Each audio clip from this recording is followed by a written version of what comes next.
Bonjour à tous, j'espère que vous allez bien. Je vous souhaite la bienvenue sur ma chaîne. Donc dans cette vidéo, je vous montre comment je réalise ce pull zippé avec un très grand col camionneur. Donc si ça vous intéresse de savoir comment je l'ai réalisé, surtout restez avec moi. Donc pour faire mon pull, j'ai utilisé une maille assez épaisse comme celle-ci. Et j'ai également utilisé un pull large qui va me servir de base pour couper mon pull. Donc je commence par prendre mon tissu et je le plie dans la longueur comme cela. Je prends ensuite mon pull que je viens plier en deux comme ceci et je fais en sorte de mettre tous les bords les uns sur les autres correctement. Je place ensuite mon pull sur le bord plié de mon tissu. Et à l'aide d'une craie, je vais venir prendre en empreinte le devant de mon pull. Donc je commence par l'encolure. Je viens tracer au niveau de la couture de l'encolure. Je suis ensuite l'épaule, l'emmanchure, le côté. Pour le bas, je ne suis pas la forme du pull, je vais tout simplement tout droit. Je peux ensuite enlever mon pull et je vais venir repasser sur les lignes avec ma règle pour avoir des lignes droites et propres.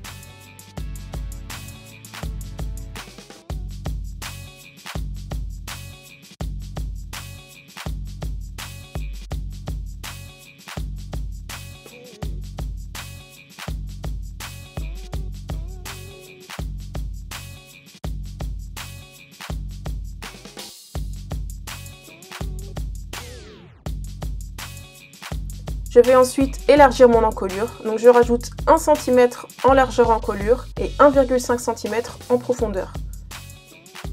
Je viens ensuite retracer ma ligne d'encolure avec mon pistolet. Je rajoute 1 cm de valeur de couture tout autour. Mais par contre pour le bas, je rajoute 5 cm. Mon devant est prêt, je peux donc le couper.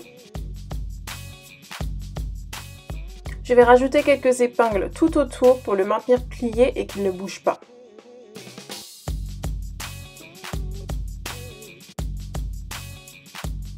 Je reprends ensuite mon tissu que je viens plier comme la première fois dans la longueur. Et je reprends mon morceau du devant que je viens de couper. Je viens le placer sur le bord plié de mon tissu. Je me sers donc de mon devant pour couper mon dos. Je dois juste tracer l'encolure dos qui est différente. Donc je viens marquer un point à environ 7,5 cm au-dessus de l'encolure devant. Et depuis ce point, je trace la courbe de mon encolure dos jusqu'à l'épaule. Je peux donc découper en suivant les contours de mon devant. Et bien sûr, pour mon encolure, je suis la ligne que je viens de tracer.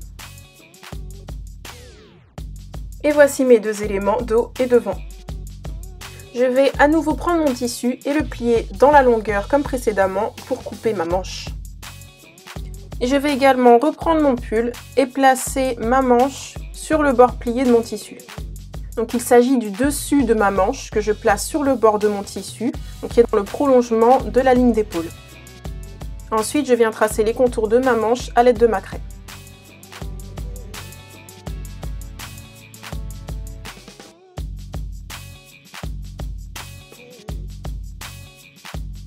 Je viens ensuite repasser sur mes lignes avec mon matériel de tracé.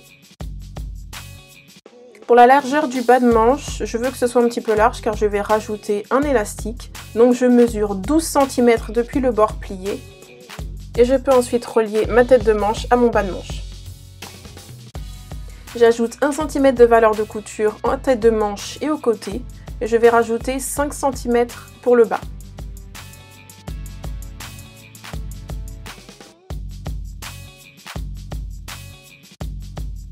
Et je peux couper ma manche.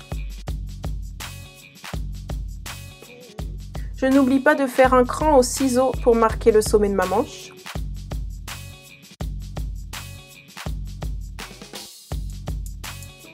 Et bien sûr, il me faut une deuxième manche, donc je me sers de ma première pour couper la deuxième.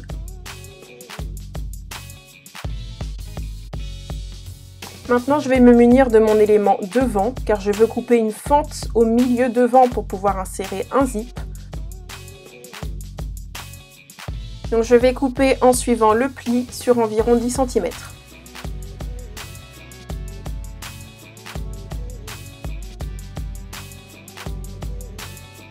J'ai donc mon élément devant, mon élément dos et mes deux manches. Je peux commencer à monter. Je place donc ma pièce devant et ma pièce dos endroit contre endroit, l'un sur l'autre, et je viens assembler aux côtés et aux épaules.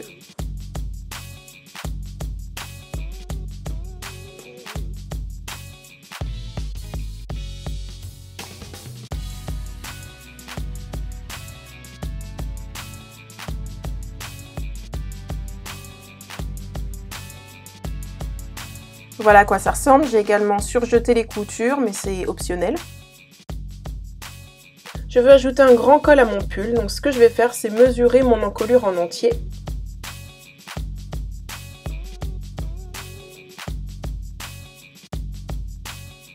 Donc la mesure totale de mon encolure est de 52 cm.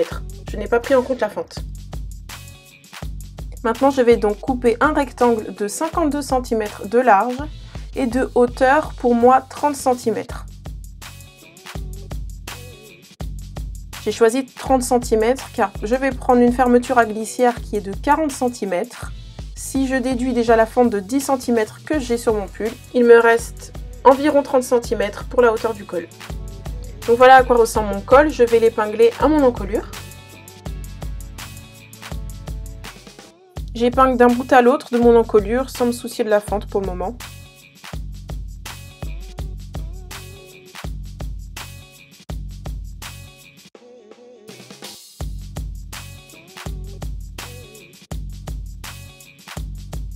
Et je peux ensuite assembler le tout à la machine.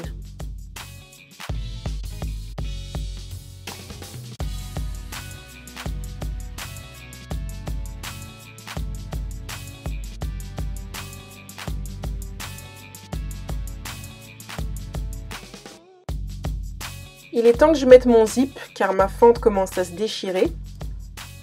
Donc voilà comment se présente mon col. Et je vais donc plier le bord de mon col sur 1 cm et le plaquer sur le zip comme ceci, et j'épingle. Je fais ça des deux côtés de mon zip et je fais bien attention à laisser au moins 1 cm de valeur de couture en haut de mon col pour pouvoir faire la finition. Et pour faciliter le montage au bout de ma fente, donc en bas de mon zip, je vais faire des petits crans en diagonale qu'on appelle des hirondelles. Et de cette manière, je vais pouvoir rabattre le tissu de chaque côté et finir d'épingler.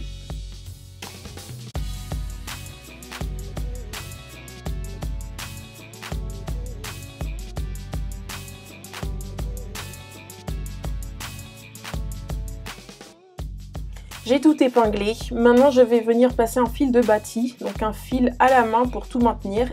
De cette manière, ça ne bougera quasiment pas sous la machine.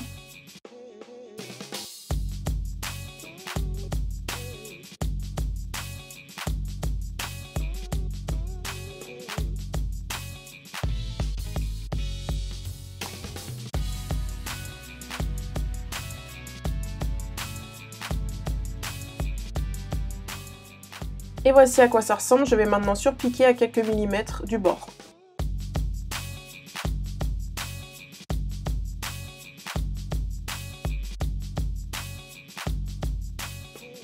Arrivé en bas de mon zip, j'ai dû coudre sur les dents de ma fermeture. Donc en fait, j'ai continué à avancer manuellement avec ma machine à coudre pour éviter de casser l'aiguille.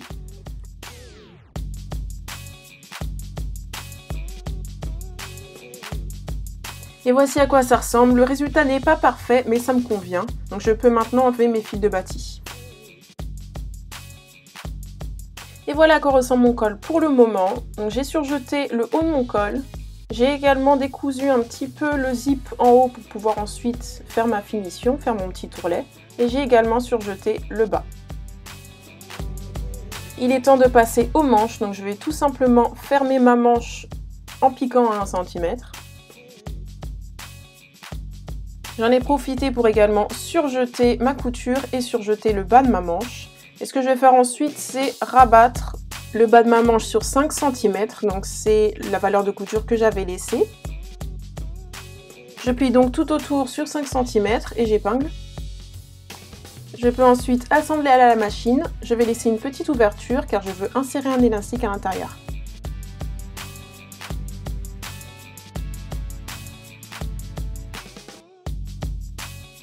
Je n'oublie pas ma petite ouverture. Et pour l'élastique, je vais faire le tour de mon poignet comme ça en laissant un petit peu d'aisance. Et j'en coupe 2, bien évidemment, pour les 2 manches.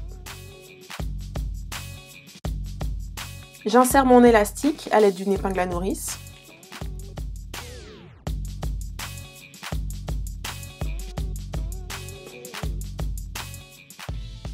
J'ai fait le tour, je vais maintenant maintenir mon élastique fermé. Donc je mets les 2 bords l'un sur l'autre sur environ 1 cm et je fais un point zigzag pour maintenir.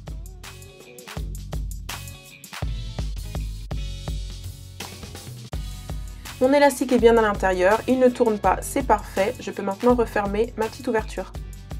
Je fais exactement la même chose pour l'autre manche et également pour le bas de mon pull. Il est temps maintenant d'assembler les manches au reste du pull. Je retourne mon pull sur l'envers et je garde ma manche sur l'endroit. Je vais insérer ma manche à l'intérieur de mon pull par l'emmanchure et je vais venir épingler endroit contre endroit. J'aligne les coutures ensemble et également mon cran de tête de manche à la ligne d'épaule. Et je peux ensuite épingler le reste. Une fois que c'est fait, je peux assembler le tout à la machine.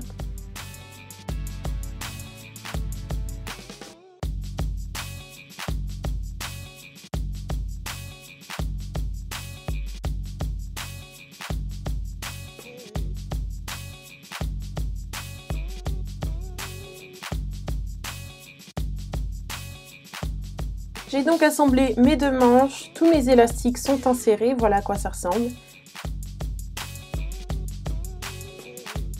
Il ne me reste plus qu'à faire la finition en haut du col et mon pull est prêt.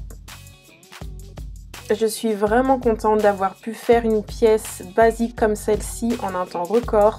J'envisage même d'en faire un autre d'une autre couleur et pourquoi pas faire un patronage un peu plus travaillé. En tout cas, j'espère vous avoir donné envie de faire le vôtre.